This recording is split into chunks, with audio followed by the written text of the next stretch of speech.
taught by Miss Gia MLF.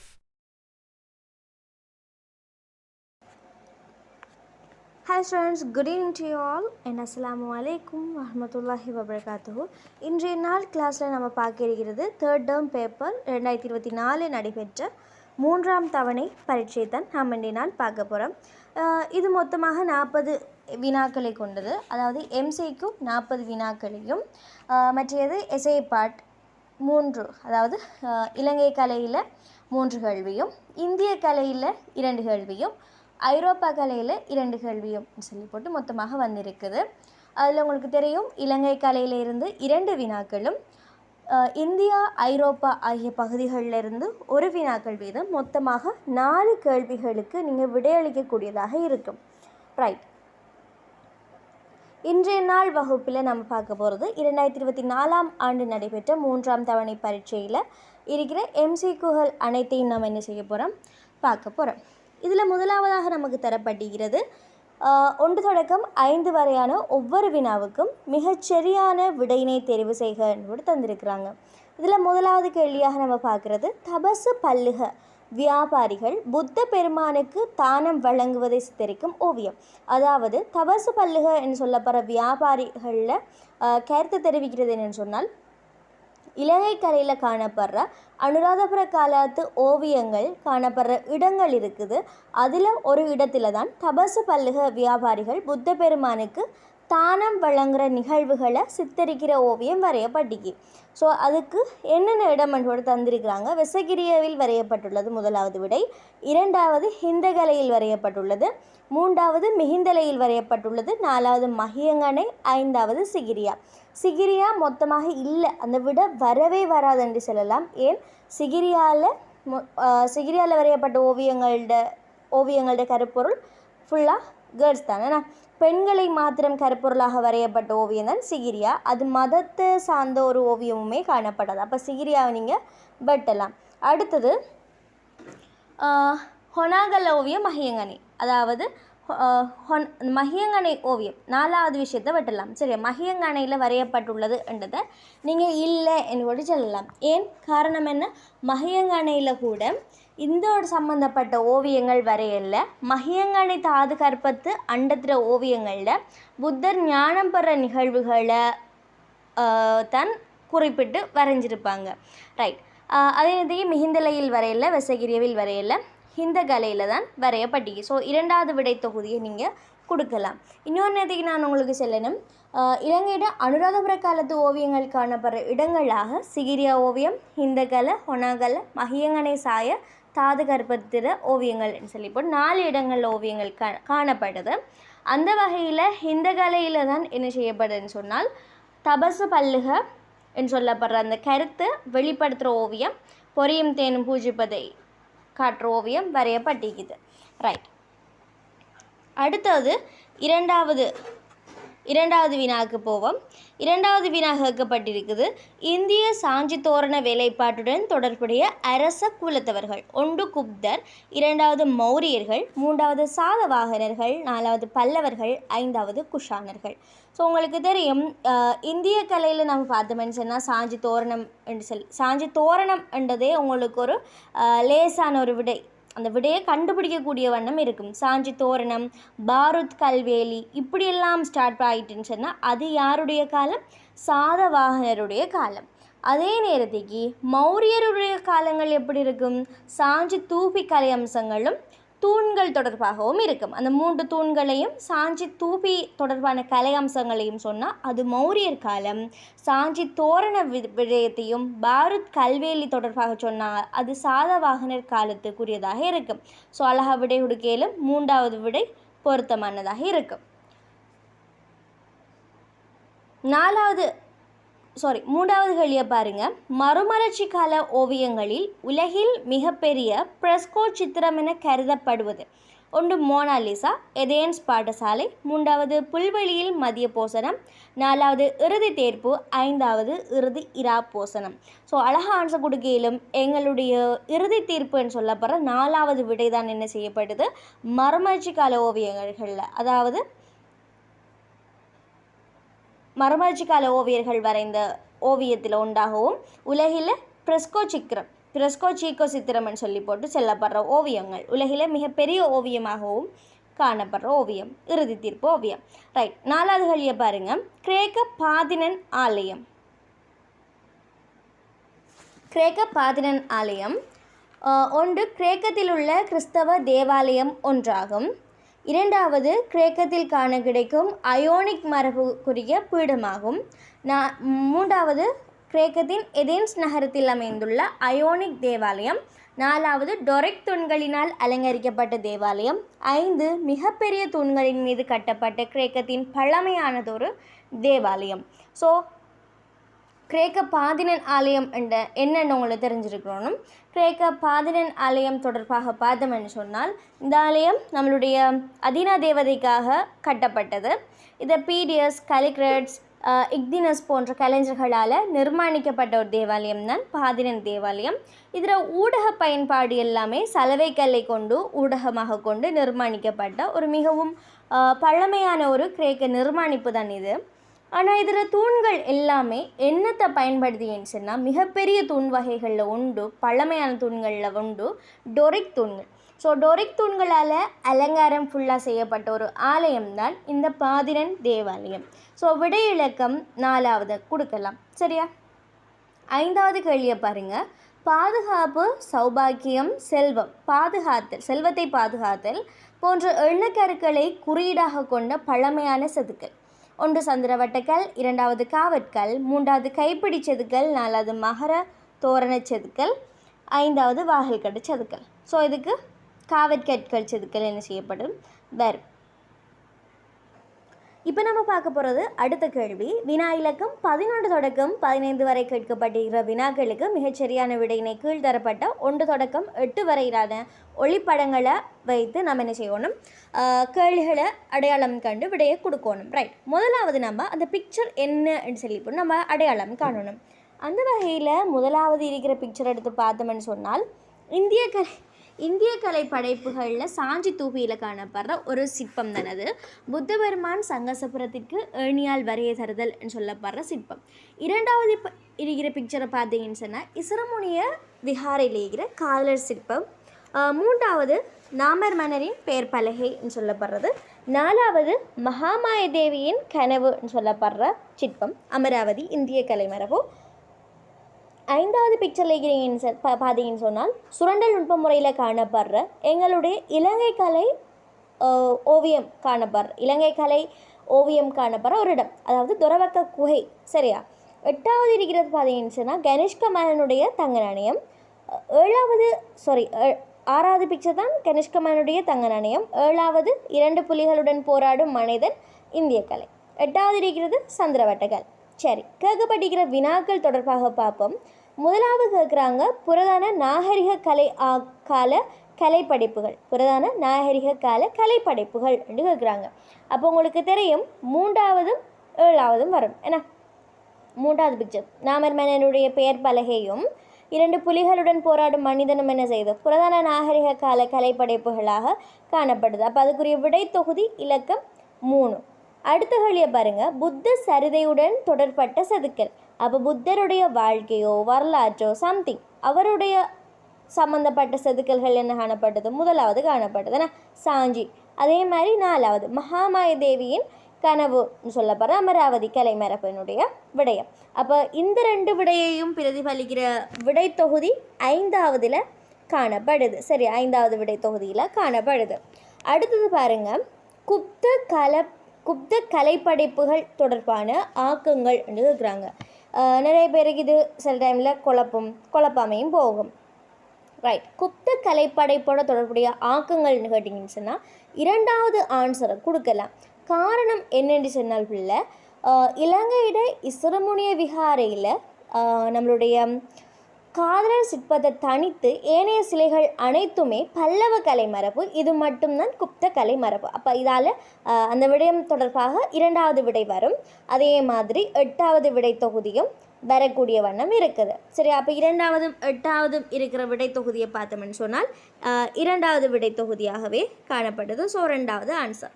9வது கேள்வியை பாருங்க. பாறையை சுரண்டி ஆக்கப்பட்ட வரலாற்றுக்கு முற்பட்ட கால படைப்பு. அப்போ வரலாற்றுக்கு முற்பட்ட காலம்ன்றது என்னது? ஆரம்ப காலம். என்ன ஆரம்ப கால ஓவியங்கள் காணப்படுறது. அப்போ பாறையை சுரண்டி ஆக்கப்பட்டதுன்னு போகல 5வது விடையை நீங்கள் என்ன செய்யலாம்? கொடுக்கலாம். ஸோ 3வது விடையில் 5வது தொகுதி 5வது விடை இருக்குது. ஸோ 3வது விடையை நீங்கள் என்ன செய்வீங்க? கொடுப்பீங்க. 10வது கேள்வி கேட்டிருக்கிறாங்க. Simple question. இந்திய தேசத்து கலைப்படைப்புகள், இந்தியாவோட சம்மந்தப்பட்ட ஓவியம் என்னென்ன பிள்ளை என்னோட கேட்குறான். அப்போ இது நம்ம கொடுக்குற கஷ்டமா? இல்லை. ஏன்னா அப்போ அழகாக கலர்ஸில் ஆன்சர் கொடுக்கையிலும் 1வது இந்தியாவோட சம்மந்தப்பட்டது, அதே மாதிரி 4வது இந்தியாவோட சம்மந்தப்பட்டது, 2வது பிக்சர் இலங்கையோட சம்மந்தப்பட்டது, 3வது ஐரோப்பாவோட சம்மந்தப்பட்டது, 3வது ஐரோப்பாவோட சம்மந்தப்பட்டது, 5வது பிக்சரும் என்ன? இலங்கையோட சம்மந்தப்பட்டது, 6வது இந்தியாவோட சம்மந்தப்பட்டது, அதே மாதிரி 7வது என்னது?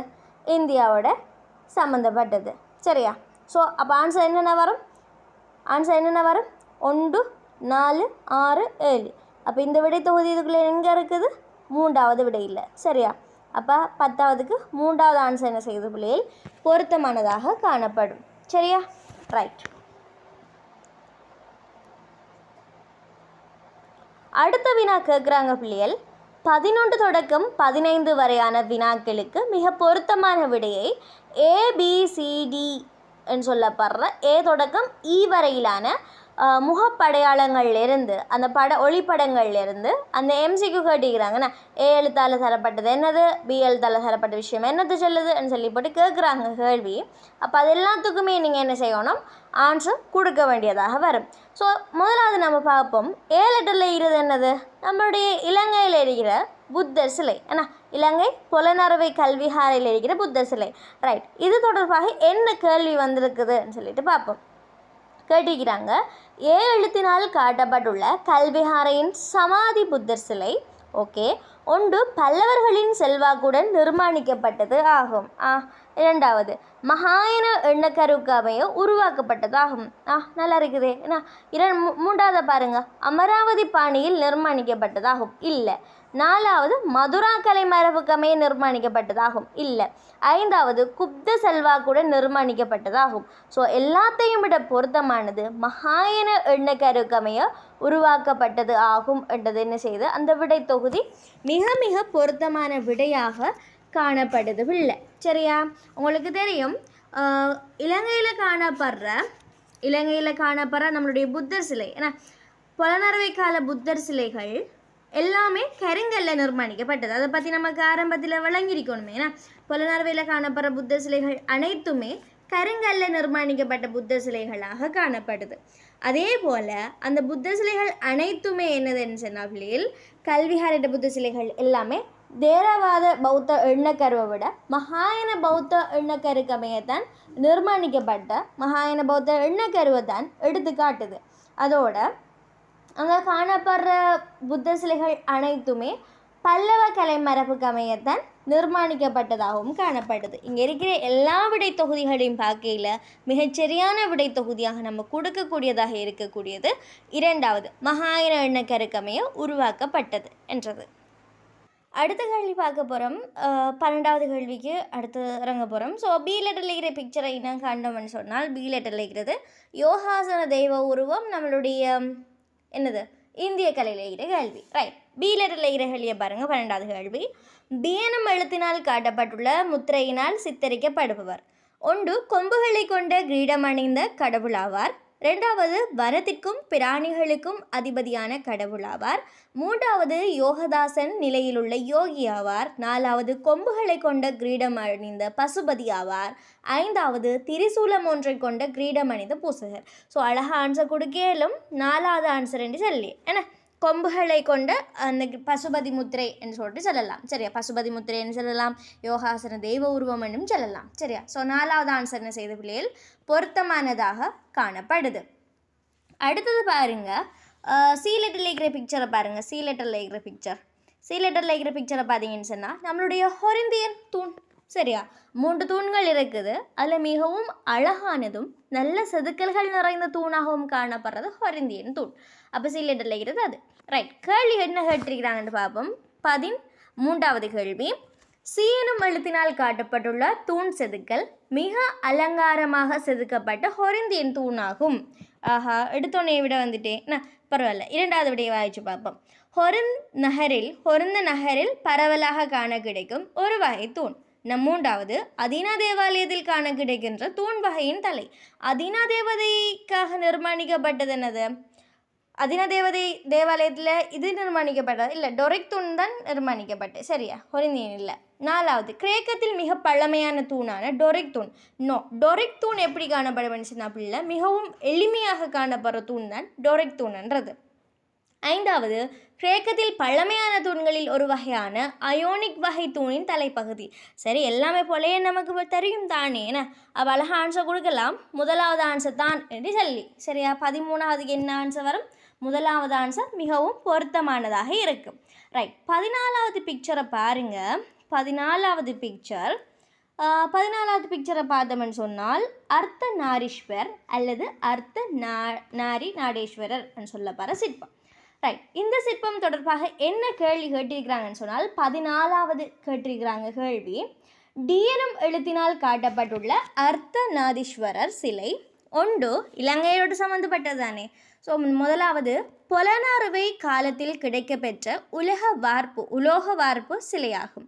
2வது, இடது அரைப்பாகம் பெண் தன்மையினதாக நிர்மாணிக்கப்பட்டதொரு சிலை. 3வது, பெண் உருவின் வனப்பை வெளிப்படுத்துகின்ற சிலை. 4வது, பெண் ஆணை விட பலம் பொருந்தியவள் என்பதை சித்தரிக்கும் படைப்பு. 5வது, அபேகிரி விஹாரை வளாகத்தில் கிடைக்கப்பெற்ற வெண்கல சிலை என்று சொல்கிறாங்க. சரியா? ரைட், நமக்கு தெரியும் இலங்கையில் காணப்படுற சிலைகளில் ஒன்றாகத்தான் நாம் என்னதை பார்க்குறோம்? இந்த சிலையை பார்க்குறோம். சரியா? ரைட், அர்த்தநாரீஸ்வரன் சிலை. இந்த சிலை என்னென்னு சொன்னால் பிள்ளைகள், அனுராதபுர காலத்தில் இறுதி கால பகுதியில் கிடைக்கப்பெற்ற ஒரு சிலை தான் இந்த அர்த்தநாரீஸ்வரர் சொல்லப்படுற சிலை. சரியா? ரைட், இந்த சிலையை பற்றி சும்மா நோமலாக ஒரு விளக்கம் ஒன்று சாரணே. இந்த சிலையோட ஸ்பெஷல் என்னென்னு சொன்னால் பிள்ளைகள், அபேகிரி விஹாரை பகுதியிலிருந்து கண்டெடுக்கப்பட்ட இதில் வலப்பக்க ஆடை அணிகலன்களை பார்த்தோம் என்று சொன்னால் பெண் உருவத்தை போல இருக்கும். இடது பக்க உருவத்தை பார்த்தோம் என்று சொன்னால் ஆண் உருவங்களை போல நிர்மாணிக்கப்பட்டிருக்கும் அலங்கார விஷயங்கள்லாம். சரியா?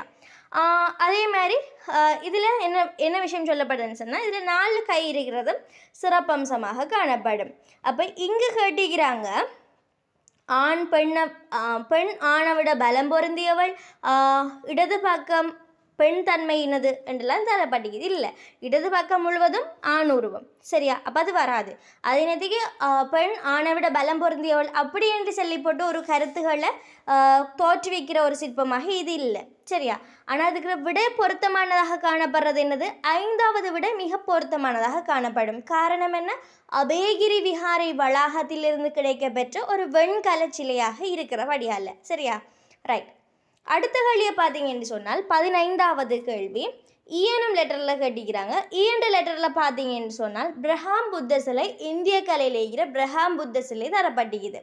சரியா? கேட்டிருக்கிறாங்க கேள்வி, ஈயனும் எழுத்தினால் காட்டப்பட்டுள்ள காந்தாரத்தில் கிடைக்கப்பட்ட பிரஹாம் சிலை ஒன்று ஓரளவு அதிசயத்தக்கதாக சித்தரிக்கப்படும் சிலையாக ஏற்றுக்கொள்ளப்பட்டுள்ளது. ரைட்டு. 2வது, சிறந்த பூரணத்துவத்தையும் சுருக்கங்களையும் கொண்ட காவியுடையை கொண்டதாகும் என்று சொல்கிறாங்க. 3வது, அபே முத்திரை சித்தரிக்கப்படும் புத்தர் சிலையாக கருதப்படுகிறது. 4வது, இந்திய கலை பண்புகளை வெளிப்படுத்துறதாக ஏற்றுக்கொள்ளப்பட்டுள்ளது. 5வது, சரியான அளவிடைக்கமைய நிர்மாணிக்கப்பட்ட சிலை. ரைட், இந்த பிரஹாம் சிலை, அதாவது நம்மளுடைய காந்தாராவில் இருக்கிற சிலைகள் மொத்தமாக பிள்ளை காந்தாரா தேசத்தில் இருக்கிற சிலைகள் 6 சிலைகள் காணப்படுதுண்ணா. 6 சிலைகள் காணப்படும். நார்மலாக சொல்கிறேனே காந்தார விஷயத்தை. கனிஷ்க மன்னனுடைய நாணயம் காணப்படும், அது விடுங்க. அடுத்தது ஹோட்மந்தர் புத்தர் சிலை, பிரஹாம் புத்தர் சிலை, தக்தி ஃபஹீர் புத்தர் சிலை, சஹாரி ஃபஹ்லுல் புத்தர் சிலை, துஷ்கரக்கிரியாவ சிலை என்று சொல்லி போட்டு 6 விடயங்கள் அதில் காணப்படுது. புத்தரோடு சம்மந்தப்பட்ட நம்பர்களை 5 சிலைகள் காணப்படுது. சரியா? ரைட், இதில் பிள்ளை பிரஹாம் புத்த சிலை கொஞ்சம் ஸ்பெஷல். காரணம் என்ன? அது என்னன்னு சொன்னால், காரணம் 2 தோல் பகுதியில் இருந்தும் தீப்பிழம்புகள் வெளியேற விதத்தில் காட்டப்பட்டிருக்கிறது. அதே நேரத்தில் இதில் எல்லாமே அளவு பரிமாணம் எல்லாம் காணப்படுதான்னு சொன்னால் பச்சை பொய். சரியா? சரியான அளவிடையை பயன்படுத்தி இங்கவங்க நிர்மாணிக்கவே இல்லை. சரியா? அப்போ அதால் சரியான அளவிடைன்னு சொல்கிற விஷயமெல்லாம் வராது. இதில் முதலாவது விடையை பாருங்க, அதுதான் மிக பொருத்தம். ஓரளவு அதிசயத்தக்கதாக கருதப்படும் சிலையாக ஏற்றுக்கொள்ளப்பட்டிருக்குது. சரியா? 2 தோல் பகுதியிலிருந்தும் தீப்பிழம்புகள் வெளியேற விதத்தில் நிர்மாணிக்கப்பட்டிருக்கிறதால அற்புதங்கள் செய்யும் வலிமையுடையவர் என்பதை குறிக்கிறதாக காணப்படுது. சரியா? இவ்வளோ தான் இந்த 15 MCQவில். இந்த லாஸ்ட் 11 தொடக்கம் 15வது MCQ இவ்வளோ விஷயத்தை தான் குறிப்பிடக்கூடியதாக இருக்குது. ஓகே, அடுத்த கேள்வியாக நம்ம பார்க்க போகிறது 16 தொடக்கம் 20 வரையில் வினாக்களுக்கு இப்போ விடையளிக்க போகிறோம். ஸோ இதில் ஆரம்பமாக நம்ம பார்த்தோம்னு சொன்னால் F எழுத்து தரப்பட்டிருக்குது. F எழுத்து தொடர்பான கேள்விகளும் கேட்கப்பட்டிருக்குது. ஸோ F எழுத்தை பார்த்தீங்கன்னு சொன்னாலே உங்களுக்கு தெரியும், சீதாட்டி சேரம் என்று சொல்லப்படுற எங்களுடைய JDA பெரேராவினுடைய ஓவியம். அந்த ஓவியம் தொடர்பாக கேட்கப்பட்ட வினா, F எழுத்தினால் காட்டப்பட்டுள்ள சீதாட்டி சேரம் என்ற ஓவியம் ஒன்று தனிநபர் வாதத்தை அடிப்படையாக கொண்டு நிர்மாணிக்கப்பட்டது. 2 கீழைத்தைய கலை நியதிகளை பின்பற்றி நிர்மாணிக்கப்பட்டது. 3 மனப்பதிவுவாத கலை பண்புகளை அடிப்படையாக கொண்டது. 4 மனப்பதிவுவாத ஓவிய மரபின் பண்புகளை சித்தரிப்பது. 5 சாஸ்திரலாய யதார்த்தவாத ஓவிய மரபுக்கமே நிர்மாணிக்கப்பட்டது. இது தனிநபர் வாதத்தை கொண்டதும் அல்ல, அதே நேரத்துக்கு மனப்பதிவுவாதத்தோடு தொடர்பட்ட ஓவியமும் இல்லை. ஏன்னா ஸோ உங்களுக்கு தெரியும், இவருடைய ஓவியங்கள் எல்லாமே யதார்த்தவாத போக்கு சிந்தனையை கொண்டிருக்கக்கூடியதாக இருந்தது. அந்த வகையில் 5வது விடை பொருத்தமானதாக இருக்கும். சாஸ்திரலாய யதார்த்தவாத ஓவிய மரபுக்கமைய வரையப்பட்டதாக காணப்படுகிறது. அடுத்த வினா இலக்கம் 17வது வினா. 17வது ஜி என்ற பிக்சரை வச்சு கட்டியிருக்கிறாங்க. ஜி என்ற பிக்சரை பார்த்தாலே உங்களுக்கு விளங்கும், எங்களுடைய அபிநந்தர் தாகூரினுடைய ஓவியம் அசோக அரசண்ட இராணியும் அரச மரமும் சொல்லப்படுற ஓவியத்தை தந்திருக்குது. அதாவது வெப்ப வர்ணங்கள், கபில வர்ணத்தை மட்டும் உபயோகித்து வரையப்பட்ட ஒரு ஓவியம்தான் இந்த அசோக அரசண்ட இராணியும் அரச மரமும் என்று சொல்லப்படுற ஓவியம். சரி, இது தொடர்பாக கேட்கப்பட்ட வினாவை பார்ப்போம். ஜி எனும் எழுத்தினால் காட்டப்பட்டுள்ள ஓவியத்தை வரைந்தவர். ஓகே, இதை பற்றி படிக்கையிலேயே நமக்கு விளங்கிட்டு யார் வரைஞ்சேன்னு சொல்லி. ரவீந்திரநாத் தாகூர் பிழை. 2வது அபிநந்தர் தாகூர் சரி. ஏன்னா நந்தலால் போஸ் ஓவியம் இது இல்லை. நந்தலால் போஸினுடைய ஓவியம் எப்படி, என்னென்ன ஓவியம் இயக்கம்? நஞ்சுண்ட சிவன், ராதாவின் விரகதாபம், இப்படியான ஓவியம். ஜெமினி ராய் இல்லை. அமிர்தா சேகருடைய ஓவியம் இல்லை. இவங்கெல்லாம் வேறு கலைஞர்களாக வருவாங்க. சரியா? ரைட். H என்ற பிக்சரை பார்த்தீங்கன்னா உங்களுக்கு விளங்கும். H என்ற பிக்சரை பார்த்தீங்கன்னு சொன்னால் உங்களுக்கு தெரியும், எங்களுடைய ஓவியம், அதாவது சமயம் சார்ந்த கலைஞர்களில் ஒருவரான நாராயண சுவாமியால் வரைஞ்ச அசுராசுர சங்காரம். நாராயண சுவாமி என்ன போக்கில் உங்களுக்கு தெரியும், நாராயண சுவாமியோட ஓவியங்களும் எங்கே காணப்படும்னு சரி தெரியும். ஏன்னா முத்துமாரியம்மன் கோயிலில், அதாவது வல்வெட்டித்துறை முத்துமாரியம்மன் கோயிலேயே நிறைய ஓவியங்களை நாராயண சுவாமி வரைஞ்சிருப்பார். அவருடைய ஓவியங்கள் சூரசங்காரம், அசுராசுர சங்காரம் என்று 2 ஓவியங்கள் காணப்படுது. இதில் அசுரனை தோற்கடிக்கும் ஓவியம்தான் இந்த அசுராசுர சங்காரம். ரைட். இந்த பிக்சர் தொடர்பாக கேட்கப்பட்ட வினாவை பார்த்தோம்னு சொன்னால், எச்செழுத்தினால் காட்டப்பட்டுள்ள சூரசங்காரம் என்னது பற்றியது. ஆனால் அசுராசுர சங்காரம் என்ற ஓவியம் பற்றிய பொருத்தம் அற்ற கூற்று என்னோட தெரிஞ்சுக்காங்க. கேள்வியே போல் இதில் பொருத்தமற்ற கூற்றாம. ரைட், பார்ப்போம். ஒன்று மேலைத்தேய கலை மரபுகளுக்கு அமைய முப்பரிமாண இயல்புகளை காட்டும் விதத்தில் வர்ணமிடப்பட்டுள்ளது. சரி, ஏன்னா வர்ணமிடப்பட்டதெல்லாம் என்னது? மேற்கைத்தேய மரபை தழுவிதான் வர்ணங்களிடப்பட்ட ஓவியம் வரைந்த முறைகளும் என்ன? கீழைத்தேய மரபை பின்பற்றி வரைந்தாங்க. ரைட். 2வது கீழைத்தேய கலை பண்புகளை கொண்டதாக கதை கூறும் பாணியிலிருந்து வேறுபட்ட விதத்தில் சித்தரிக்கப்பட்டுள்ளது. Okay, right. அடுத்தது சாஸ்திரலாய யதார்த்தவாத கலை பண்புகளை கோயில் ஓவிய கலையில் இணைப்பதற்கான முயற்சி மேற்கொள்ளப்பட்டுள்ளது. சரி, அடுத்த பாப்போம். 4வது ராஜ ரவிவர்மாவின் கலை பண்புகளின் செல்வாக்குட்பட்டுள்ளது. 5வது ஆங்கில இந்திய மரபு ரீதியான பண்புகளுக்குமே வரையப்பட்டுள்ளது. இது 2ம் விடை உண்டு. அதாவது ராஜ ரவிவர்மான்னு சொன்னாலும் உண்டு. ராஜ ரவிவர்மாவோட ஓவிய கொள்கை என்ன? ஆங்கிலோ இந்திய பாணின்னு சொல்லப்படுற மரபு. அப்போ அந்த மரபும் ரெண்டுமே சேமாக இருக்குது கிட்டத்தட்ட.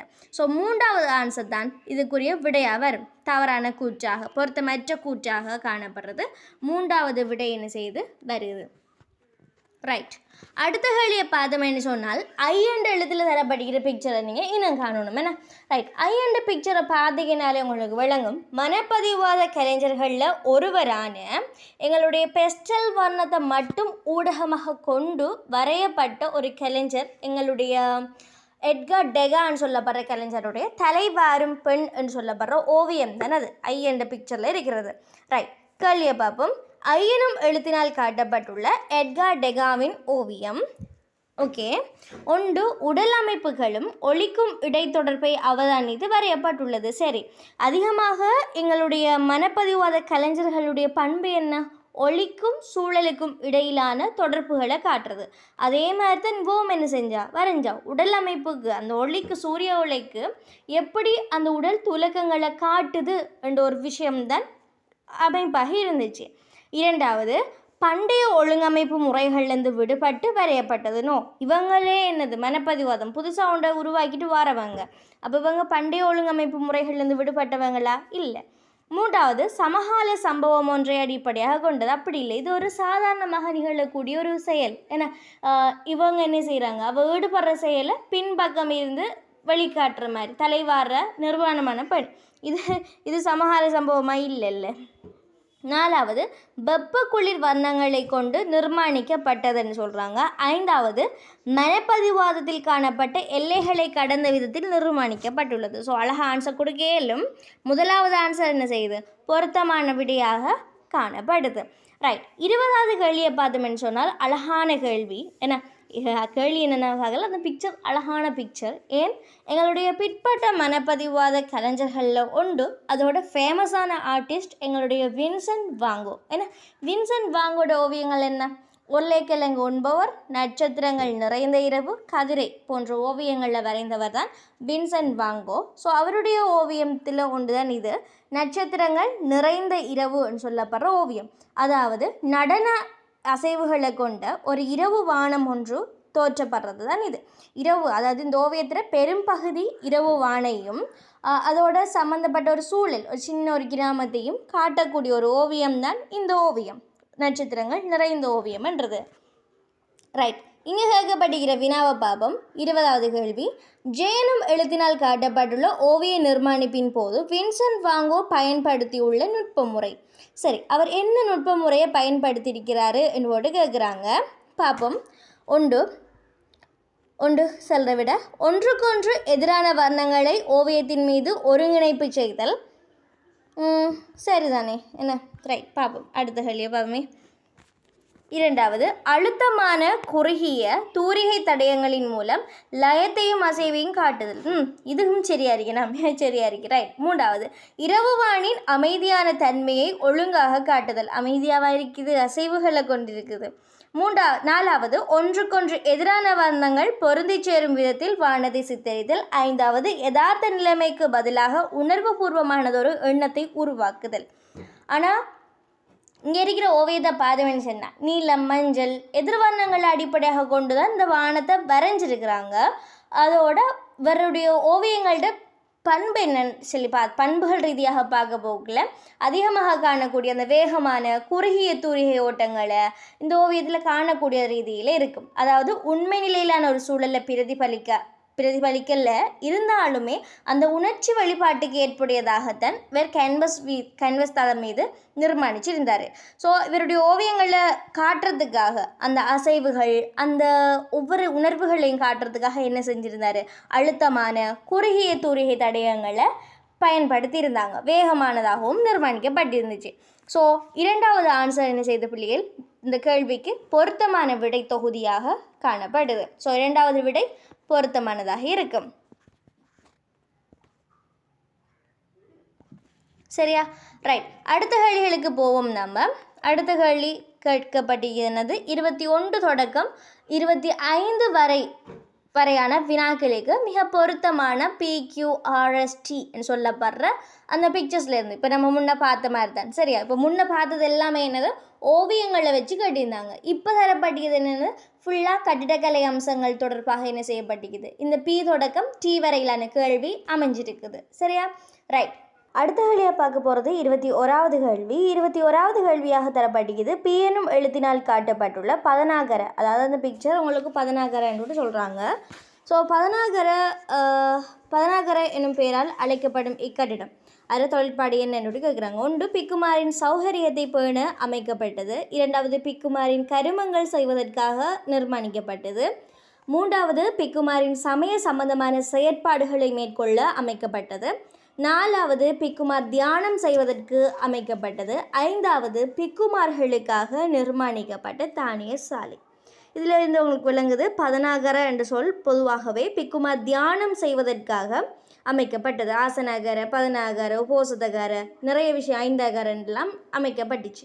அதில் ஆசனகாரன்ன போல் பேரில் ஆன்சர் இருக்கும், ஆசனத்தை சுற்றியுள்ள மண்டபம். அதே மாதிரி பதனாகரன்னு சொல்கிறது என்னன்னு சொன்னால் பிக்குமார் தியானம் செய்வதற்காக அமைக்கப்பட்ட ஒரு இடம் தான் அது. ஸோ விடை இலக்கம் 4வது என்ன செய்யும், பொருத்தமானதாக வரும் சரியா. விடை இலக்கம் 4வது பொருத்தம். அடுத்தது Q என்ற லெட்டராக கேட்குறாங்க. Q என்ற லெட்டர் என்னது, நிசங்கலதா மண்டபம். ஏன்னா நிசங்கமல்ல அரசனால் கட்டப்பட்டதாக காணப்படுறதா நிசங்கலதா மண்டபம். ரைட், என்ன கேள்வி கேட்குறாங்கன்னு பாவம். 22வது, Q எனும் எழுத்தினால் காட்டப்பட்டுள்ள கட்டிட நிர்மாணமானது. ரைட், ஒன்று மகா பராக்கிரமபாகு மன்னனால் கட்டப்பட்ட அரண்மனை. நோ, பராக்கிரமபாகுட இல்லை. ஏன்னா இரண்டாவது, நிசங்கமல்ல அரசனால் கட்டப்பட்ட மண்டபம். மூன்றாவது, முதலாம் விஜயபாகு மன்னனால் கட்டப்பட்ட அரச மாளிகை. நாலாவது, சேவையாளர்களின் தேவைகளுக்காக நிர்மாணிக்கப்பட்ட கட்டிடம். ஐந்தாவது, முதலாம் விஜயபாகு மன்னனால் கட்டப்பட்ட அரச சபா மண்டபம். அழகாக ஆன்சர் கொடுக்கலும் இரண்டாவது ஆன்சர் தான் என்ன செய்யுது, பொருத்தமானதாக காணப்படுது. நிசங்கமல்ல அரசன் என்னத்துக்காக நிர்மாணித்தான், சமய போதனைகளை அனுமானிக்கிறதுக்காக, அதை கேட்கறதுக்காக, பிரித செயற்பாடுகளை செவிமடுப்பதற்காக நிர்மாணிக்கப்பட்ட அமைப்பு தான் அது. ரைட், 23வது கேள்வியை பாருங்கள். R எனும் எழுத்தினால் காட்டப்படுவது. R என்ற லெட்டரில் இருக்கிற பிக்சர் என்னது, நம்மட பாதிரன் தேவாலயம் அதினா தேவதைக்காக நிர்மாணிக்கப்பட்டது. R எனும் எழுத்தினால் காட்டப்பட்டுள்ளது. கிரேக்கத்தில் கிறிஸ்தவ தேவாலயம் ஒன்றாகும். சரி, ரெண்டாவது பார்ப்போம். கிரேக்கத்தில் காண கிடைக்கும் அயோனிக் மரபுக்குரிய பீடமாகும். அப்படி பார்த்தாலும் டொரிக் தூண்களால் தான் அது நிர்மாணிக்கப்பட்டன. தூண்கள் அமைப்புகளை பார்த்தோம்னு சொன்னால் டொரிக் தூண்களால் நிர்மாணிக்கப்பட்ட ஒரு விஷயம் தான் அது. மூன்றாவது, கிரேக்கத்தில் எதென்ஸ் நகரில் அமைந்த ஒலிம்பியா தேவாலயம் ஆகும். ஒலிம்பியா தேவாலயம் அது இல்லை. நாலாவது, டொரிக் தூண்களினால் அலங்கரிக்கப்பட்ட பாதிரன் தேவாலயம் ஆகும். சரி என்ன, மிகச்சரியான ஆன்சர். ரைட், அடுத்தது, மிகப்பெரிய தூண்களின் மீது கட்டப்பட்ட கிரேக்கத்தின் பழமையானதொரு தேவாலயம்.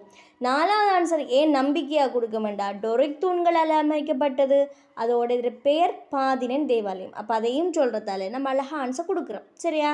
அப்போ 23வதுக்கு 4வது ஆன்சர் என்ன செய்யப்பட்டது, பொருத்தமானதாக காணப்படுது. ரைட், இப்போ பாருங்கள், எஸ் என்ற லெட்டரில் இருக்கிற பிக்சரை பாருங்கள். சிந்து வழியில் காணப்படுற அந்த குளியல் தடம் அமைப்பு தான் அது சரியா.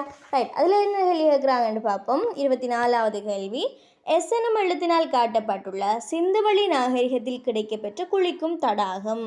ஓகே, ஒன்று உட்புறத்தில் அமைக்கப்பட்ட கட்டிடம், இரண்டாவது வெளிப்புறத்தில் அமைக்கப்பட்ட கட்டிடம், கிராமத்தின் அமைக்கப்பட்ட கட்டிடம், நாலாவது துறைமுக நகரில் அமைக்கப்பட்ட கட்டிடம், ஐந்தாவது உட்புற நகர மத்தியில் அமைக்கப்பட்ட கட்டிடம். உட்புறத்தில் அமைக்கப்பட்ட பட் அது இன்னும் தெளிவூட்டும் முகமாக 5வது ஆன்சர் என்ன செய்யுது, பொருத்தமானதாக காணப்படுது. உட்புற நகர மத்தியில் அமைக்கப்பட்ட கட்டிடம் என்றது பொருத்தமான விஷயமாக இருக்குது. ஸோ 5வது ஆன்சர் நாம் என்ன செய்யலாம், கொடுக்கக்கூடிய வண்ணம் இருக்கும். ரைட், டி என்ற லெட்டரில் இருக்கிற பிக்சரை பாருங்கள். டி என்ற லெட்டரில் இருக்கிற பிக்சரை பார்த்தோம்னு சொன்னால் இது பிரமிட்டுகள், ஏன்னா பிரமிட்டை பற்றி சொல்லப்படுது. ரைட், என்ன கேள்வி கேட்குறாங்கன்னு பார்ப்போம். டி என்ற லெட்டரில் இருக்கிறதுக்கு என்ன கேள்வி கேட்குறாங்கன்னு பார்ப்போம்.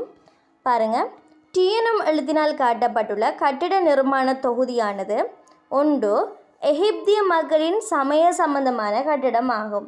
சரி, இருந்தாலும் பார்ப்போம். கடவுளுக்காக எப்திய மக்களால் நிர்மாணிக்கப்பட்டதாகும். கடவுளுக்காக நிர்மாணிக்கப்பட்டதா இல்லை. அப்போ என்ன காரணத்துக்காக அது பிரமிட்டில் நிர்மாணிக்கப்பட்ட? அவங்க ஒரு உடல் இறந்த பிறகும் ஆன்மாவானது என்ன செய்யும்? இறைவனை சந்திச்சுட்டு திருப்ப வரும், அந்த உடம்புக்குள்ளே திருப்ப வரும் சொல்லி ஒரு மூட நம்பிக்கையில் தான் அவங்க கட்டிக்கினேன். ஸோ 2வது ஆன்சர் இல்லை. 3வது மரணத்துக்கு பின்புள்ள ஆன்மாக்களுக்காக நிர்மாணிக்கப்பட்டது. சரி என்ன? 4வது சமுதாயத்தில் நடைபெற்ற ஒரு நிகழ்வுக்கு அமைக்கப்பட்டுள்ளது. அரசர்களின் ஆட்சியை நடத்துவதற்கு நிர்மாணிக்கப்பட்டது. இல்லை. ஸோ 3வது ஆன்சர் என்ன செய்ததில்லை, மிகச்சரியான ஆன்சராக காணப்படுது. மரணத்துக்கு பின்புள்ள ஆன்மாக்களுக்காக நிர்மாணிக்கப்பட்டது. மரணத்துக்கு பின்னும் அந்த ஆன்மா என்ன செய்யும்? உயிரோட வாழும் சொல்லி ஒரு நம்பிக்கை அவங்கள்ட. அந்த நம்பிக்கையில் தான் பிரமிட்டுகள் கட்டப்பட்டுச்சு. அந்த பிரமிட்டுகள் பல வகையான வகைகளை கொண்டதாக இருந்துச்சு. குபு, காப்ரே, அப்படி நிறைய பிரமிட்டுகளும் என்ன செஞ்சப்பட்டுச்சு? நிர்மாணிக்கப்பட்டிருந்துச்சு. அதோட படி பிரமிட், கூர்நுனி பிரமிட், இப்படிலாம் என்ன செஞ்சாங்க? அமைச்சிருந்தாங்க.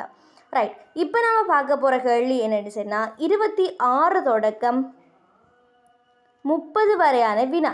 இந்த வினா எப்படி அமைஞ்சிருக்குமெண்டா பிள்ளை, பிக்சரும் தந்திருக்க மாட்டாங்க, அதோட பிக்சர்ஸ் தந்திரிக்க மாட்டாங்க. சரி, இது நார்மலாக என்ன செய்யப்படுது? MCQ மாதிரி தராங்க. சில கேள்விகள் வரும், ஓஎல்ல வர மெத்தட் தான் இதுவும். அப்போ இதுவும் என்ன செஞ்சிருக்கே வந்திருக்குது. இதில் என்னென்ன கேள்வி கேட்குறாங்கன்னு பார்ப்போம். 26வது கேள்வியை பாருங்கள். காந்தாரா மதுரா கலைமரபுகள் ஒரே அரசர் காலப்பகுதியில் உருவான கலைகள் ஆயினும் அந்த கலைமரபுகளில் புத்தர் சிலை அமைப்புகள் ஒன்றுக்கொன்று வேறுபட்டு இருப்பது. சரியா? என்னத்தை வச்சு அவங்க ஒன்றுக்கொண்டு வேறுபட்டு இருக்காங்க? காந்தாரா மதுரா கலையும் காந்தாரா மதுரா கலை மரபுகள் ஒரே காலப்பகுதியில் உருவானது தானே. ஆனால் அந்த கலைமரபுகள் புத்தர் சிலை அமைப்புகள்லாம் ஒன்றுக்கொண்டு வேறுபட்டிருக்கும். அது காந்தாரா உண்டு, மதுரா உண்டு போட்டு ரெண்டுமே என்ன செஞ்சிருக்கும்? வேறுபட்டிருக்கும். அது என்ன பண்புக்கு ஏற்ற மாதிரி வேறுபட்டிருக்கி என்னோட கேள்வி.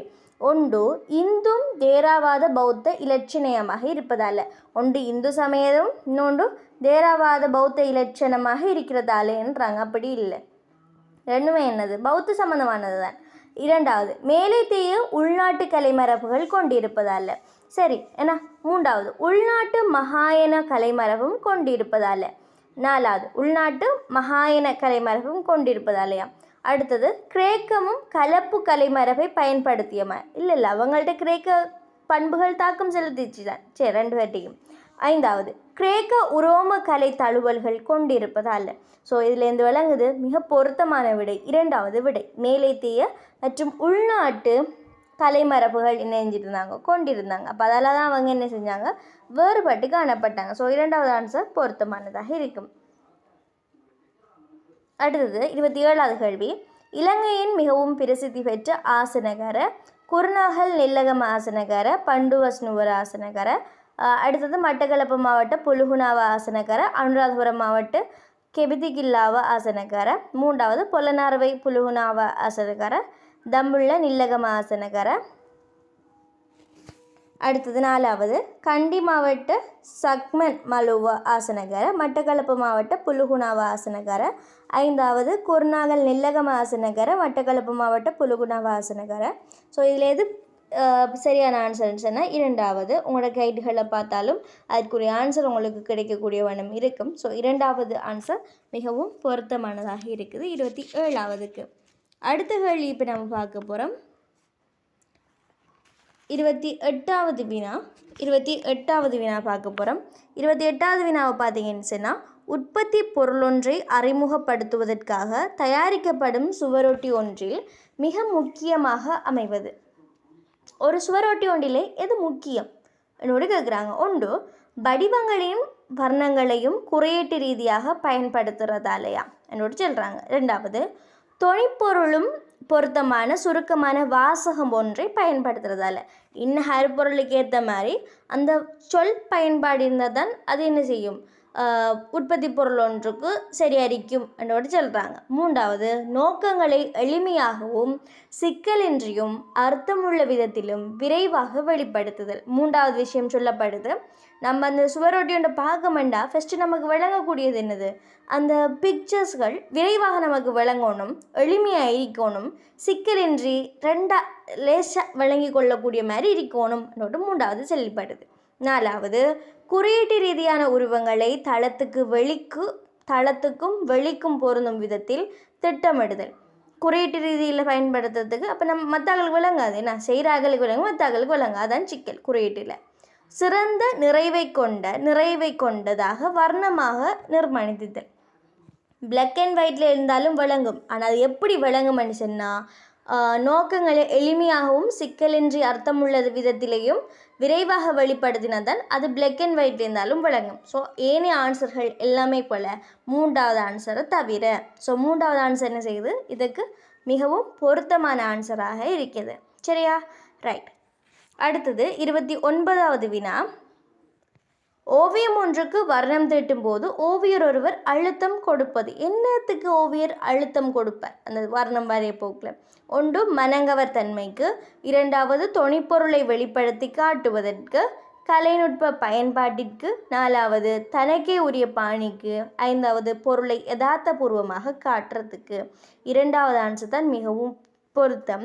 அந்த தொனிப்பொருள் என்ன என்றதை காட்டுறது தான் நம்ம என்ன செய்கிறோம், வர்ணங்கள் எல்லாம் சரியாக கொடுக்கும், அதுகளுக்கு தான் அழுத்தம் அதிகமாக கொடுப்போம். சரியா?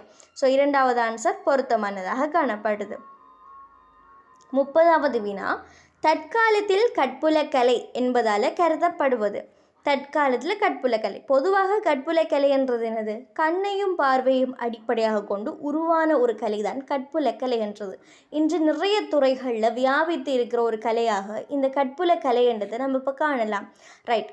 முதலாவது ஆன்சர் தராங்க. கண்ணை அடிப்படையாக கொண்டு பார்க்க செய்கின்ற நிர்மாணிப்புகள் ஆகும். சரி, என்ன மிகச்சரி. ரைட். ரெண்டாவது, பொருளை ஊடகமாக கொண்டு கட்டி எழுப்பி செய்யப்படுகின்ற நிர்மாணிப்புகள் ஆகும். அதில் பண்பு. மூன்றாவது, வரலாற்றுக்கு முற்பட்ட காலத்திலிருந்து நிலவி வந்த ஓவியக்கலை ஆகும். நாலாவது, வர்ண ஊடகத்தினால் செய்யப்படுகின்ற கண்கவர் நிர்மாணிப்புகள். ஐந்தாவது, ஓவியம், சிலை, கட்டடக்கலை போன்ற கலைக்கூறுகளின் சேர்க்கை. சரிதான் அது. ஆனால் கற்புலக்கலை என்றதில் என்ன அர்த்தம்னா கேள்வி. சரியா? அப்போ என்ன அர்த்தம்? முதலாவது தான் அர்த்தம். கண்ணை அடிப்படையாக கொண்டு பார்க்க செய்கின்ற நிர்மாணிப்பாக என்ன செய்து தற்காலத்தில் கற்புலக்கலை என்றது விளங்குது. சரியா? அப்போ முதலாவது ஆன்சர் என்ன செய்யுது? 30வதுக்கு வரக்கூடியதாக இருக்குது. ரைட். அதே நேரத்துக்கு நீங்கள் இந்த கேள்விகளுக்கு தானே ஓவியம் தீட்டும் போது அந்த ஓவியர் அழுத்தம் கொடுக்குது, அதோட உற்பத்தி பொருளை அறிமுகப்படுத்துறதுக்காக வந்த கேள்விகள். இந்த கேள்விகள்லாம் பாஸ்ட் பேப்பரில் இருக்கிற கேள்விகளை நீங்கள் என்ன செய்யணும், நல்லா பார்த்துட்டு உங்களோட எக்ஸாம்களுக்கு போகணும். இந்த டேர்மில் வர எப்படியான பொதுவான வினாக்களையும் நீங்கள் பார்த்துட்டு போங்க. ஏன்னா உங்களுக்கு அப்படி ஒரு 5 கேள்வி எப்படியும் வரும். அப்போ அதை நீங்கள் செய்ய போக்கில் உங்களுக்கு ஹெல்ப்ஃபுல்லாக இருக்கும். அதாவது நீங்கள் என்ன செய்யணும், அந்த வினாக்கள் எல்லாம் கட்டாயம் அழகாக பார்க்கக்கூடிய வண்ணம் இருக்கணும். அடுத்த வினாவாக காணப்படுறது 31 தொடக்கம் 35 வரையிலான வினாக்கள். அடுத்த வினாவாக தரப்பட்டிருக்குது 31 தொடக்கம் 35 வரையான வினா. இப்படி இந்த வினாக்கள் எப்படி அமைய பெற்றிருக்குன்னு சொன்னால், அருகில் ஒரு பிக்சர் ஒன்று தந்து அந்த பிக்சர் தொடர்பாக என்ன செஞ்சுருப்பாங்க, கேள்விகள் கேட்டிருப்பாங்க. இதுக்கு நீங்கள் மிக பொருத்தமான ஆன்சர் கொடுக்கணும். சரி, அந்த வகையில் 31வது கேள்வி. அருகில் காட்டப்பட்டுள்ள கட்டடக்கலை படைப்பு ஒன்று, அனுராதபுர காலத்திற்குரிய அரச பரம்பரையினருக்காக அமைக்கப்பட்ட கற்களிலான மிகச்சிறந்த தடாகங்கள் உண்டு. ரெண்டாவது, அனுராதபுர காலத்திற்குரிய அரச பரம்பரையினருக்காக அமைக்கப்பட்ட கற்களிலான தடாகங்களுள் மிகச்சிறந்த நிர்மாணிப்பு. கிட்டத்தட்ட ரெண்டுமே சேம். மூன்றாவது, நீர்வள தொழில்நுட்ப தேர்ச்சியை எடுத்துக்காட்டும் பெருமதிமிக்க கற்களிலான கலைப்படைப்பு. நாலாவது, அபேகிரி விஹாரை பிரதேசத்தில் நிர்மாணிக்கப்பட்ட கற்களிலான சோடி தடாகம் ஆகும். சரியான ஆன்சர்னா சோடி தடாகம் ஆகும். அதோட அபேகிரி விஹாரை பிரதேசத்திலிருந்து நிர்மாணிக்கப்பட்டது. எல்லாமே அனுராதபுர காலத்திற்குரியது தான். ஐந்தாவது, சிறப்பாக மினுக்கல் செய்யப்பட்ட கற்பலகையினால் நிர்மாணிக்கப்பட்டது. கல்லால் நிர்மாணிக்கப்பட்ட கற்பலகை அல்ல. ஸோ 4வது ஆன்சரை இதற்குரிய விடையாக நம்மளால் என்ன செய்யலும், கொடுக்க இயலும். 32வது வினா. இங்கு காணப்படுவது ஒன்று சுற்றுப்பிரசாரத்தில் இருந்து மேதியவிற்கு ஏறி செல்வதற்கான படிவரிசை, அதாவது சாஞ்சி தூப்பியோடு சம்பந்தப்பட்ட ஒரு பகுதி. சரியா? இரண்டாவது, மேதியவில் இருந்து சுற்றுப்பிரசாரத்திற்கு ஏறுவதற்கான படிவரிசை. மூன்றாவது, தாது கோபுரத்தின் சுற்றுப்பிரசாரத்திற்கு ஏறும் படிவரிசை. நாலாவது, தாது கோபுரத்தின் கற்ப கிரகத்தை சுற்றி ஏறுவதற்கான படிவரிசை. ஐந்தாவது, ஹெர்மிகாவில் இருந்து குடை வரை ஏறுவதற்கான படிவரிசை. அழகா கொடுக்கையிலும் சரியான ஆன்சரை பார்த்தீங்கன்னு சொன்னால் முதலாவது, அதாவது சுற்றுப்பிரசாரத்தில் இருந்து மேதியவிற்கு ஏறி செல்வதற்கான படிவரிசையாகத்தான் இது என்ன செய்யப்படுது, நிர்மாணிக்கப்படுறதாக இருக்குது. சரியா? ரைட். அடுத்த கேள்வியாக நம்ம பார்க்க போகிறது 33வது வினா. 33வது வினாவை பார்த்தீங்கன்னு சொன்னால் நம்மளுடைய பராக்கிரம பாகுமரனுடைய ஒரு கலைப்படைப்பு, ஏன்னா விஜயோத்பாயம். சரி, 33வது கேள்வியை பார்ப்போம். தற்போது சிதைவுகளாக எஞ்சியுள்ள இக்கட்டடக்கலை நிர்மாணிப்பு. ஒன்று, அனுராதபுரத்தின் விஜயபாகு அரச மாளிகை ஆகும். இல்லை, இது புலனார்வை காலத்துக்குரியது. இரண்டாவது, புலனார்வையில் விஜயபாகு அரச மாளிகை ஆகும். மூன்றாவது பார்ப்போம், பராக்கிரமபாகு சமுத்திரத்திற்கு அருகில் அமைந்த நிசங்கமல்ல அரசன் மாளிகை. நிசங்கமல்ல அரசன் மாளிகை அல்ல, இது இல்லை, நிசங்கமல்ல அரசனுடைய மண்டபம் நிசங்கலதா மண்டபம் இருக்குது. நாலாவது, புலனர்வை லங்காதிலக சிலைமனை. லங்காதிலக சிலைமனை இது இல்லை. ஸோ ஐந்தாவது ஆன்சர் பராக்கிரமபாகு மன்னன் அரசு சபையான விஜயோத்பாய ஆகும். ஸோ இது என்ன செய்யுது, ஐந்தாவது ஆன்சர் மிக பொருத்தமானதாக காணப்படுது. 34வது வினாவை பாருங்கள். 34வது அருகில் காட்டப்பட்டுள்ளது. ஒன்று, இது என்னது, புலனர்வை காலத்திற்குரிய யானை விளக்கு. என்ன? ரைட். ஒன்று, முன்னேற்றகரமான தொழில்நுட்ப முறை ஒன்றை பயன்படுத்தியுள்ள தெரிகமவிலிருந்து கிடைக்கப்பெற்ற விளக்காகும். சரி, இருந்தாலும் பார்ப்போம். இரண்டாவது, கிறிஸ்துக்கு பின் 13 தொடக்கம் 15 வரையிலான காலப்பகுதி உலோகத்திலான யானை விளக்கு ஆகும். மூன்றாவது, தெரிகமவிலிருந்து கிடைக்கப்பெற்ற தொங்க விடத்தக்கவாறு நிர்மாணிக்கப்பட்ட கலைப்பாங்கான யானை விளக்காகும். நாலாவது, முன்னேற்றகரமான தொழில்நுட்பத்துடனும் கலைப்பாங்குடனும் கூடிய கொட்டவைகார யானை விளக்கு ஆகும். ஐந்தாவது, உலோக வார்ப்பு முறைக்கமைய தயாரிக்கப்பட்ட கலைப்பாங்கான யானை விளக்கு ஆகும். ஸோ இதுக்கு நாலாவது ஆன்சர் என்ன செய்து பொருத்தமானதாக காணப்படுது. முன்னேற்றகரமான அதோட தொழில்நுட்பத்தோடு கிடைக்கப்பெற்ற கலைப்பாங்கக்கூடிய கொட்டவிகார யானை விளக்காக என்ன செய்யப்படுது, இது காணப்படுகிறது. சரியா? ரைட். அடுத்தது 35வது வினாவை பாருங்க. 35வது வினா என்ன செய்யுதுன்னு சொன்னால் நம்மளுடைய அஜந்தா குகை தொடர்பான வினாவாக காணப்படுது. சரியா? அஜந்தா குகை தொடர்பான வினா. இதில் முதலாவது எல்லோராவில் இந்த படத்தில் காட்டப்படுகிறது. ஒன்று, எல்லோராவில் உள்ள பௌத்த விகாரை மண்டபம் ஒன்றிலுள்ள நுழைவாயில். இரண்டாவது, மகாபலிபுரத்தில் உள்ள ரத கோயில் ஒன்றின் நுழைவாயில். மூன்றாவது, அஜந்தாவில் சைத்திய கூட ஜன்னல் கதவை கொண்ட குகைவாயில். ரைட். அடுத்தது எல்லோராவில் உள்ள சமண குகைவாயில். ஐந்தாவது, அஜந்தா விகாரை மண்டபம் ஒன்றின் உள்ளக காட்சி. இதில் மிக மிக பொறுத்தது என்னென்னு சொன்னால் பிள்ளைகள் மூன்றாவது விடை தான் மிக மிக பொருத்தமானதாக இருக்கும். காரணம் என்ன, அந்த அஜந்தாட அந்த பகுதி அஜந்தாவில் உள்ள சைத்திய கூட அந்த ஜன்னல் கதவை கொண்ட ஒரு குகை வாயில எடுத்துக்காட்டுற முகமாக என்ன செய்யப்பட்டிருக்குன்னு சொன்னால் நிர்மாணிக்கப்பட்டிருக்குது. சரியா? ஸோ இதுக்கு அழகாக ஆன்சர் கொடுக்கையில் மூன்றாவது கேள்விகள், மூன்றாவது ஆன்சர். சரியா? ரைட். இப்படி தான் இந்த கேள்விகள் வினாக்களை செய்கிறேன்.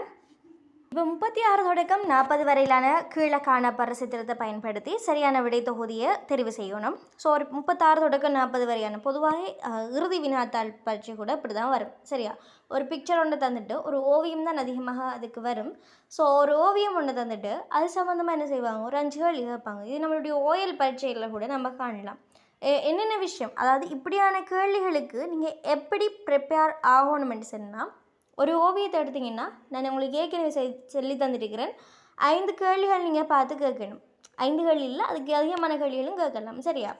அந்த ஓவியத்தில் பெயர் என்ன, அதை உருவாக்கின கலைஞர் யார், இந்த சித்திரத்தின் ஊடாக இந்த ஒரு ஓவியத்தின் ஊடாக என்ன விடயம் சொல்லப்படுது, அதாவது கருப்பொருள் சித்தரிப்பு என்ன என்று கேட்கணும். அதுக்கு பிறகு அந்த ஓவியத்தினுடைய கலை மரபுகள் ஏதாச்சும் தாக்கம் செலுத்தியிருக்கிறதா என்று யோசிக்கணும். அப்போ அதுகளை நீங்கள் என்ன செய்யணும், நோட் பண்ணி வைக்கணும்.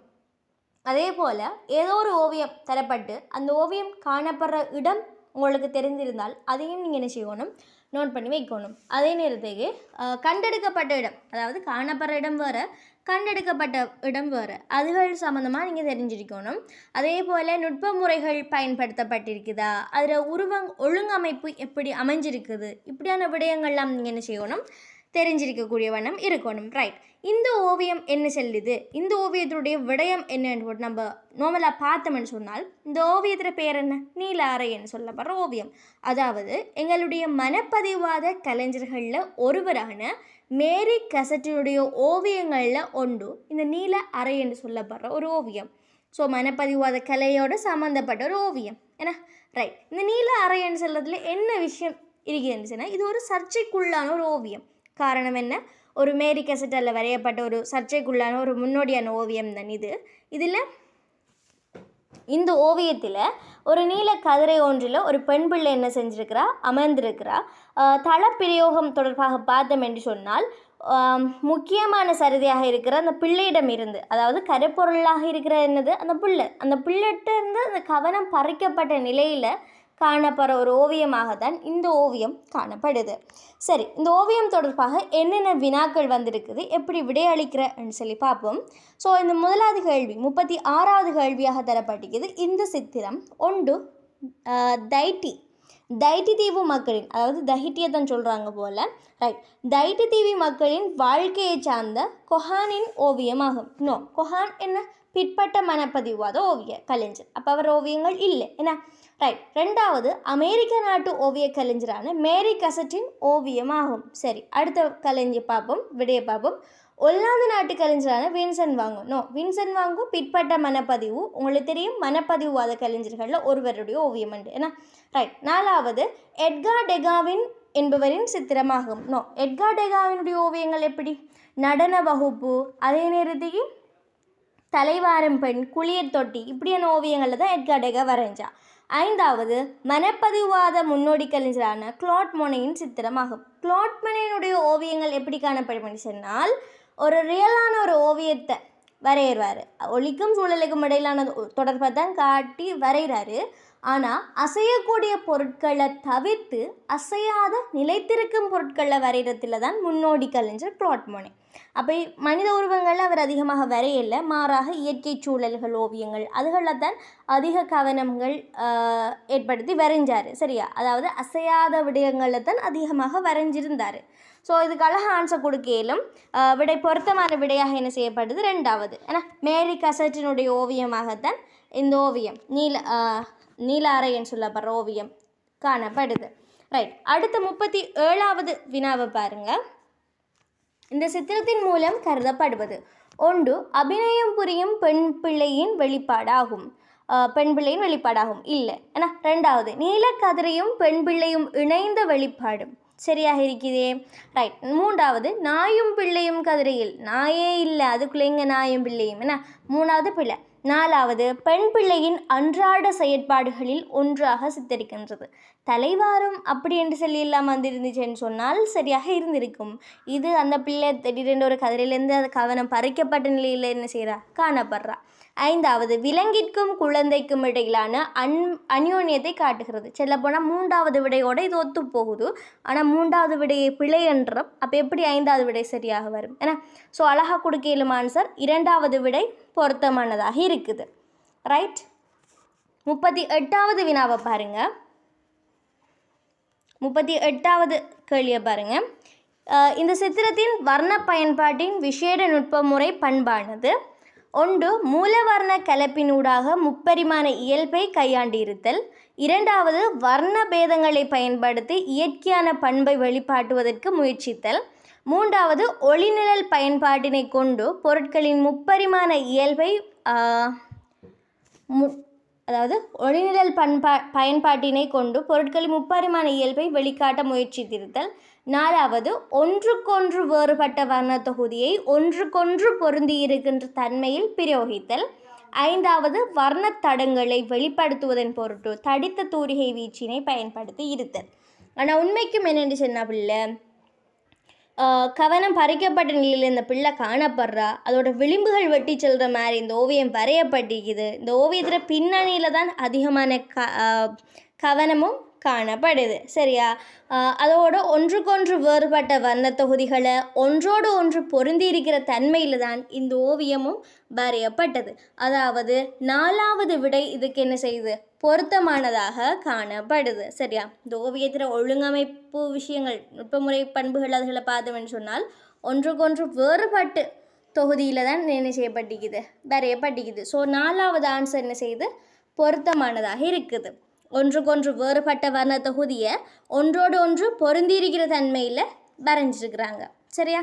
ரைட். 39வது கேள்வியை பாருங்கள். இதன் ஒழுங்கமைப்பின் உருவங்களோட அமைப்பானது ஒன்று கலைப்பாணியுடன் கூடிய இயற்கை வடிவங்களை பயன்படுத்தலை. 2வது பாவப்படிவங்களை கலந்து ஒழுங்கமைத்து நிர்மாணித்திருத்தல். 3வது வெளிப்பாட்டு தன்மையில் மாதிரி உருவங்களை ஒருங்கிணைத்தல். 4வது நவீனவாதமும் தாத்வீக வடிவையும் கருத்துடன் பயன்படுத்தியிருத்தல். 5வது இயற்கைவாதமும் சித்தரிப்பு தன்மையும் கொண்ட வடிவங்களை இணைத்து இருத்தல். ஆனால் 4வது விடை தான் என்ன செய்யுது? முழுக்க பொருத்தமானதாக காணப்படுது. அதாவது நவீனவாதமும் தாத்வீக வடிவத்தையும் கருத்துடன் பயன்படுத்தி இருக்காங்க. சரியா? ஸோ இதுக்கு என்ன விடை வருது? 4வது விடை பொருத்தமானதாக காணப்படுது. இதுக்கும் 4வது ஆன்சர் தானா? ரைட். அடுத்த கேள்வியை பாருங்கள். 40வது வினா முடிய போது பேப்பர். ஸோ 40வது வினா பாருங்கள். இவ்வோவியத்தின் ஒழுங்கமைப்பின் முறை, அதாவது உருவங்களோட ஒழுங்கமைப்பு முன்ன தந்தது. இது டோட்டலாக எல்லாத்துறை ஒழுங்கமைப்பு முறையை பற்றியும் கேட்குறாங்க. சரி. 1 பிள்ளையை காட்டிலும் கதிரைக்கு முதன்மை அளித்திருக்கிற வகையில் திருத்தல். ரைட். பின் அப்படின்னு சொல்லல, பிள்ளையை காட்டிலும் கதிரைக்கு முக்கியத்துவம் கொடுக்கல, ஆனால் என்ன செய்யுது? பின்னணிக்கு முக்கியம் கொடுக்கப்படுது. சரியா? ரைட். 2வது சமநிலையை கவனத்திற்கொள்ளாது மனித வடிவங்களை கையாண்டு இருத்தல். 3வது ஓவியத்தின் மத்தியில் பிரதான உருவம் காணப்படாததால் ஒட்டுமொத்த ஓவியத்தின் மீது முக்கியத்துவம் வழங்கப்பட்டிருத்தல். இது சரி. 4வது பின்னணி காட்சியை விளக்கமாக காட்டி ஒழுங்கமைத்திருத்தல். 5வது தெளிவான காட்சியை தெளிவற்ற தன்மையில் காட்டி ஒழுங்கமைத்திருத்தல். இந்த ஓவியம் சர்ச்சைக்குள்ளானதுக்குரிய ரீசன் என்னென்று சொன்னால், சரியான முறையில் இந்த ஓவியம் வரையப்படலை. அதாவது ஓவியத்தில் மத்தியில் தான் பிரதான உருவம் காணப்படணும். அப்போ தான் என்ன செய்யப்படும்? டிரெக்டாக அதுக்கு கண் பார்வை போகும். ஓகே, நடுவில் பிக்சர் ஒன்று இருக்குதுன்னு சொன்னால் அதுக்கு தான் நம்ம எல்லாருமே என்ன செய்வோம்? கவனத்தை ஈர்ப்போம். ஆனால் அப்படி இல்லாமல் இது ஒரு மூலகுத்தில் சைட்டால் வரைஞ்சிருக்கிறதால பிரதான உருவம் என்ன செய்யலை? பிரதான இடத்துல இல்லை. அப்போ அது ஒரு சர்ச்சைக்குள்ளான நிலையில் இருந்துச்சு. சரியா? ஸோ 3வது ஆன்சர் என்ன செய்யுது? பொருத்தமானதாக இருக்கி.